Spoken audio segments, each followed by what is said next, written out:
recently on the planet that even with their researchers, they didn't know quite how planet Earth was going to respond to this all-out attack. The ancient records talk about how the moisture in the air was completely incinerated. They didn't expect any of this, did they? So, of course, H.G. Wells brings out that in his Time Machine story, he very specifically tells you that Earth's violence followed man's violence, right? That Earth reacts with violence of her own, and that is exactly commensurate with what I'm talking about. There has been many upheavals, many sorts of, catastrophes down in the millions of years on this Earth, but I'm speaking about the ones that are in a blink of an eye in a history, very short time ago, and they were precipitated by human beings. They're not to be confused when a geologist comes on and says, oh, but yes, our planet has been visited by so many of these. That's right, it has.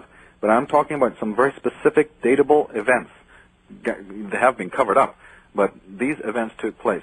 There was no way to get out of here, and more importantly for us, is that when the Earth is responding, I mean, deluge is one thing, George, right? Deluge is one thing. Right. Takes the planet a couple of hundred years to come back to a sense of normalcy. Pole shift is very different, and pole shift is what you got when the war was unleashed. The Earth responded not just by another sort of deluge, but it reeled off its axis. Now, we're not talking about the pole flipping over. We're talking about a movement of the pole. We're talking about And did it come back to its original state again? No, after? it swung away from it. It swung away and then came back to where it is presently. And that kind of effect, no deluge. I have the descriptions from all the world scriptures about what that was like, because it's written in our DNA. Our own body is the scriptorium in which this event has been written. We're talking about the Eiffel Tower stuck head first, in a plane in Carolina. We're talking about mass extinctions. We're talking about the entire devastation of our Earth, and those four great continents of which I'm speaking, Atlantis, Lemuria, Oceania, Terrania, Beringia, they're all destroyed, gone forever. So, more importantly is that not only do you have this worldwide cataclysm that took place about 13,500 years ago, which all the modern science, and I'm talking about books that have been written this decade, in the 90s, Robert Milton, Shattering the Myth of Darwin, Allen and Delaire, When the Earth Nearly Died. These are books confirming what these old legends have said. The time has come to have the answers. I had one of your guests, not one of your guests, but one of your listeners email me before I came on your show, and he was telling me about the kind of guests that have been on your show recently and about how we're just exposing so many of these amazing things that, there's so much exposure now. And that is exactly what I've been saying as an astrologer, that now is the time to come to see what we have gone through in our planet in just recent times. Well, let's go to some of the calls, and remind me to ask you about Edgar Casey before you're off the air with me this hour. Okay. Let's go to our wild card line. Welcome to Coast. You're on the air with us. Hi there. How you guys doing tonight? Good. Go ahead. I just have one question. Is there a correlation between the history of Atlantis and the higher mysteries of Freemasonry that you've unraveled? What's your name? Covered. Lonnie, Lonnie, Lonnie. Okay, Lonnie, thanks for your call. That's a very interesting question. Have you got the Atlantis book? Not yet. It's interesting because you're almost speaking about what it's about. I have been a lifelong student of secret societies and fraternal orders. I work very closely with Jordan Maxwell. I work very closely with Ted St. Rain of Lost Arts Media, and we with other specialists in this subject. There is definitely a connection in many ways. More than we can go into in this one show. One of the ones that comes to mind, of course, is the fact that the people who... Remember I was talking about how the Nephilim were the great designers and builders of the great monuments and so forth and so on? Who do you think was their descendants of that knowledge? That's one connection. The second connection is, remember I was talking about the sequestering of the books, which is why we have to have, Coast to Coast, and the few shows in the world, the few books, the few scholars that are left that even may go into this at their own peril. Why is that a situation? How come this is not something that, we've known for hundreds of years? Why is it not in the open? Again. Suppressed. Secret societies who are the progeny of these Atlanteans, coming out of the dynasties, the bloodthirsty, conquestative, agricultural, patriarchal, hierarchical dynasties of the Middle East, have now basically owning and controlling the world. If you imply New World Order, in my book, doesn't that mean old world disorder? Probably. Right? See, we're being told something here. And these fraternal orders definitely do preserve the secrets of what we're talking about. And the last chapters of the Atlantis book go into the role that these secret societies have played. I go into the documents of the Knights Templars. I go into the documents of the Freemasons and the Knights of Columbus and the Knights of Malta, and all of these organizations that exist on the planet. I've researched them thoroughly, and you will find a lot of information there, Lonnie, for you to get an answer to that more than we can do justice here today. And you believe they're all tied into the Atlanteans? Well, that's a very general statement, because remember, I do not believe that any organization in itself is negative. I think that these guilds, these bastions were once very sacred. They were probably great centers of learning, and many Freemasons. I'm not talking about your street-level Freemason. I'm talking about bloodline Freemasons. Understand. You know, if we get into the whole question of Freemasonry, we have to be very, very specific. That's why I keep referring you back to the book, Lonnie, because I don't want to make general, broad statements here. Freemasonry originally was a very sacred order. I mean, you have the Duke of Brunswick. You have George Washington talking about that it has been infiltrated. In the 17th century, the heads of the world order of Freemasonry are standing up and telling people. Madame Blavatsky, you know, went blue in the face warning people that Freemasonry and these orders are being taken over from within by a group called the Bavarian Illuminati coming out of Germany. And there was an insinuation through the Grand Lodges of France, through Grand Orient Freemasonry, came in this more pernicious element that now dominates today. And if you read the memoirs of George Washington, it's all there. I have the quotes from George Washington confirming this, that this was happening in the 1700s. West of the Rockies, your turn. You're on with Michael Tsarion. Hi there. Hi, George. Hi, Michael. Hello there. For one thing, I'd like to say I'm glad that you're in the Seattle area, because if you have any talks or anything that you're going to do, it'll be easier for me to get to them. We're doing them all the time, love, so you know, you're welcome to come over. Wonderful. I was wondering, do you think that the Church and the British Empire suppressed the Gaelic language because some of the stories that were passed down in Gaelic could have exposed some of the things that they were trying to hide? And also, what do you think of the Aran Islands, Galway, and Roscommon as an area for ancient artifacts? Yeah, ancient artifacts. The whole country is riddled with them, and the area you're talking about is very much like that. The reasons, one of the things that I focused on when I was looking at the suppression aspect, you're talking about the suppression of, say, the British government, especially during the, you know, the earlier centuries, and the suppression of the words and the Gaelic language. Of course, because that language, like Sanskrit, is a sacred language. And, of course, you don't want anyone to know that the Celtic people and the Gaelic tribes were matriarchal. Right? You're going to have to do some suppression just to get rid of that. You don't want to say that Tara, right, was where the three queens sat. Right? You don't want to talk about the fact that the Gaelic kings had consorts. You don't want to talk about the fact that Ireland, all the names of Ireland are named after the goddesses of that country.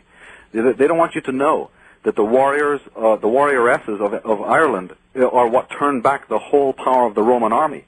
Here we're talking about a Roman army that would come so far into England, right, into the west, and then suddenly, you know, take a boat, go over to Ireland, and then just turn around and leave and not bother conquering Ireland. You don't think there's a reason for that? Read the memoirs of the literate Roman soldiers, and they'll tell you what they saw.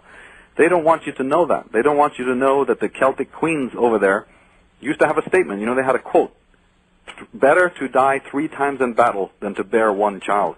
Oh, my God. Right? This is the kind of fierceness and the pride and the power that the women had in that country, which was a matriarchal country. The symbol of our country is 3 spirals. Right? The 3 triple goddess, the triple goddess. The fact that Tara sits on a mound, a hill. The fact that the goddesses that are of the tribe that I was talking to you about were feminine. This was one of the reasons why it had to be suppressed, because that is betrayed in the language, that is betrayed in the folk tradition. And that had to go, because you cannot, as you said, yes, the Vatican is very much responsible for this. All the patriarchal Atlantean paradigm bastions and dynasties could not have the matriarchs or the oracles, you see, or any of the shamanistic or Gnostic tradition operating in the world. That was first and foremost had to be deleted. Michael, do you think it was good or bad luck that they came to this planet? That is connected to more of the philosophical. As I said to you earlier, I come from more of a philosophical, metaphysical background, especially on the Indian side, and that ties in, George, with a whole question, a metaphysical question of why. nothing happens by accident. I agree. If this kind of evil has come here, it is part of the destiny, let's say the karma, to use an Indian term, of the people that are here. We have to deal with this because it is a reflection of something that is happening inside of us. Nothing happens in the external world if it's not a manifestation of something on the inner psychological plane. But that, again, takes us off into another whole debate. Next up, first-time caller line, your turn. You're on Coast to Coast. Hi there. Hi, George. Yes, sir. It's an honor. And preliminaries, I must say, we all love you. You're great. Just like that guy said, you sound just like the guy down the street, and you're excellent. And Michael, you're brilliant. Love your research. I want to ask you something about Krishna. About aliens and stuff, and him being blue and everything, and just the attractor of souls, which he is. I'm very familiar with that experience. I was wondering about your feelings about that and the whole Vedic thing and the Aryans, where they might have come from and everything, because I wondered about all that stuff, the whole thing with that. And so, what's your feelings on it? Again, you're dealing with a sun god. You're basically, if you strip it down, you're dealing with a nature god, right? A deity that has tremendous powers. There is definitely a connection. Remember we were talking about diffusionism, how one myth spreads across the world? Right. And how different people study it. You're into Krishna worship. I would suggest to you, since we have such a short time, is that there is a definite connection between the image and the word Krishna and the word Christ. Yeah, I've noticed that. Right. And then there's also a tie-in to the Arthurian Celtic tradition. There is a knight. You may have, if you've read the Arthurian tradition, there is a knight, a very famous knight, by the name of Sir Tristram, or Tristan, right? Tristan, yes. Right. Yep. If you get into the etymology, you will find that as Krishna played the flute, so Sir Tristan played the harp. As Krishna would go amongst the shepherds and go amongst the maidens and play his musical instrument, so would Sir Tristan go amongst the shepherds and play his harp. Check into the tie-in of the evil uncle of Lord Krishna and the evil uncle of Sir Tristan, and connect these three personages. There's a whole line of research there about the connections between Sir Tristram, Jesus Christ, and Krishna, and a very interesting story unfolds there. If you contact me, we can go into this. There's a fascinating subject there. Yeah, it's all like DNA stuff as far as these myths. It's like this earth and organ, and all this stuff just keeps swimming around, and wow, it's amazing. Wow, excellent. Thanks a lot, and you're welcome. Keep it up, you guys. Take care. You're welcome. Bye. The Edgar Casey quick question before we go back to more calls and then the split at the half here. But was Edgar Casey very right on with his thoughts about all this? Yes, Edgar Casey was right on about a very great many things. He was a very special man. And he, of course, was one of the people who, in this country, in America, you've had some very fine scholars who, without them, without Edgar Casey, without Ignatius Donnelly, without Charles Berlitz, without Charles Fort, we would not be even probably studying these subjects anymore. Because we have our old scholars, and and the old world scholars, but then in America, look what has happened. The country's young. It's barely 200 years old, and what already starts happening?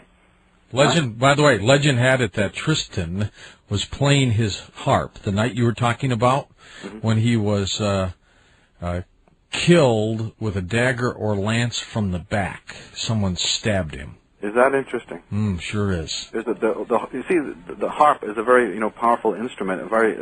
That's the symbol of King David.